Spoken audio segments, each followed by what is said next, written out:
Life as We Know It with Tom Walton. 5 national parks in 5 days. So much to see, so little time. That was the challenge I laid out for myself. Having endured a painful loss earlier this year, I decided I needed to get out of Dodge and look at something other than the inside of my condo.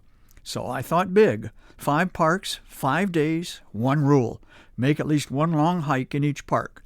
No excuses, just do it. Friends no doubt wondered if I had come unhinged. You'll be so lonesome, they said, doing that by yourself. Well, I could be lonesome at home, too. So why not go see something majestic as a reminder that life goes on? America is blessed with a marvelous national park system, from Acadia in Maine to Cuyahoga here in Ohio to Yellowstone and Yosemite out west. But how could I hit 5 of them in 5 consecutive days? Easy. I cheated. I went to Utah. California has 9 national parks, but they are too widely scattered. Same for Alaska and its 8 parks. Besides, Utah is special. I got a taste of this magical state 2 years ago when my late wife and I borrowed our son's RV and traveled to the Dakotas and Wyoming with dear friends who led the way in their own RV. After 2 weeks, they went north into Montana, and we went south into Utah. That's when we discovered the Red Rocks town of Moab and Arches National Park. We both fell in love with the place and vowed to one day come back when we had time to see all of Utah's wonders: Zion, Bryce Canyon, Capitol Reef, Canyonlands, and of course Arches. Utah calls them the Mighty 5, but life and death got in the way. It was a tough decision. I could just forget about going back, or I could go alone and hope that on some level she would be able to see what I was seeing.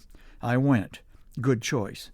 I had a game plan. I flew into Salt Lake City, picked up a rental vehicle, and spent the first 2 days of my 10 days in Utah exploring the state's capital city, including Temple Square, the Mormon Tabernacle, and walking from downtown to the state capitol building. After 2 days absorbing as much Mormon history as I could, it was time to hit the road. Day 1 at Zion was a treat for the senses. Day 2 was at magnificent Bryce Canyon. Then on day 3, it was off to the least visited and perhaps least known of Utah's national parks, Capitol Reef. Getting there was one of the highlights of the trip, a high-desert white-knuckle drive along Utah State Route 12, ascending the broad flanks of 11,000-foot Boulder Mountain. I made it to Moab in one piece on day 4 and headed directly for Canyonlands National Park, another gem that doesn't get the attention it deserves. As much as I loved all 4 parks to that point, I had deliberately saved Arches for day 5. I was a man on a mission. 2 years ago, I admired Utah's most iconic landmark, Delicate Arch, from a couple miles away. There was no time that day to hike the long trail to the arch itself. This time I vowed would be different. The hike was advertised as easy to moderate, a marvelous bit of National Park Service understatement. But the rigorous journey, uphill most of the way, yielded a marvelous reward: Delicate Arch, up close and personal. My Utah trek was a spiritual journey, part grieving, part healing, and I will never forget it. It would be possible, if one started at Zion, to see all 5 of these splendid parks in one day. But as one brochure asked, why would you?